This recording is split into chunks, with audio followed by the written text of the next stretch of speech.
Nongeye kubaha ikaze kuri ya YouTube channel y'Abanyarwanda ariyo Rwagasabo News, ikomeza kugenda ibagezaho amakuru ari gutrendinga cyangwa se arimo aracaracara ku mbuga nkoranyambaga. Nk'uko mubireba imbere ya screen zanyu murimo murabona amafaranga iza 2 ndetse n'iza 5. Hano mukongera mukabona ibindi 5,000 byacu twari dusanganywe. Wakwibaza uti ese izi note zakozwe ryari? Ese zatangiye gusohoka cyangwa se ntizirasohoka? Iki kibazo ushobora kuba wakibaza nk'uko n'undi muntu wese wakibaza. Iyi noti muri kureba imbere yanyu, iyo ya 5 niyo twari dusanganywe. Hanyuma izo zindi urimo urarebesha amaso, ibi bihumbi byacu 5, amafaranga urebye neza yasohotse ku itariki 28 z'ukwezi kwa munani 2024. Ukibaza uti azatangira gukoreshwa ryari rero? Aya mafaranga ukuri kuyareba yarasohotse ndetse yatangiye no gukoreshwa, nubwo nyine hirya no hino mu gihugu abantu benshi batarayabona cyangwa se atarabageraho, ariko si uko atasohotse. Ese wakwibaza ngo umwihariko w'izi noti nshyashya batuzaniye ni uwuhe? Izo twari dufite zagwaga mu mazi ukayikuramo, ukagwa mu mazi ukayikuramo ukayihanagura ukayisubiza mu zindi tayari ugakomeza ubuzima. Wakwibaza ngo umwihariko w'izi zindi wo ni uwuhe?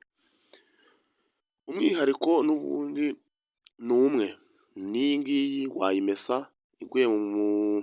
iramutse iguye mu byondo cyangwa se ukaba wayita mu bindi bintu runaka. Ushobora kuba wayifata ukayihanagura ntacyo bitwaye, kubera ko nayo ubwo bushobozi irabufite.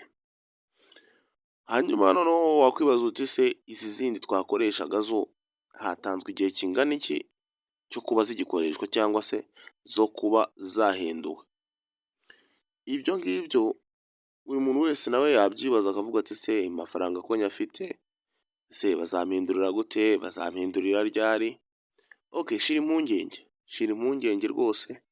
Niba uyafite ari menshi uzagana kuri banki baguhindurire bagufashe, cyangwa se unategereze igihe azakugiriraho, kandi nayo ngayo azagumya akore kugeza igihe runaka kizatangwa, cyangwa se kugeza igihe bazavuga uti aya ngaya arahagaze. Ariko nk'uko mubimenyereye ibyo bintu ntibijya bikunze kubaho. Amafaranga iyo yasohotse ari mashya, amafaranga aratangwa akajya agenda, buri muntu wese ayabona gahoro gahoro, utanga yandi wari ufite, ibintu bikajya bigenda neza. Nk'uko mubibona rero inoti yacu ya 5 ya mbere twari dufite yagaragarwagamo ingagi. None yindi turimo turarebamo convention, hanyuma tukarebamo n'agaseke. Wakwibaza uti kubera iki bashyizemo iyi convention?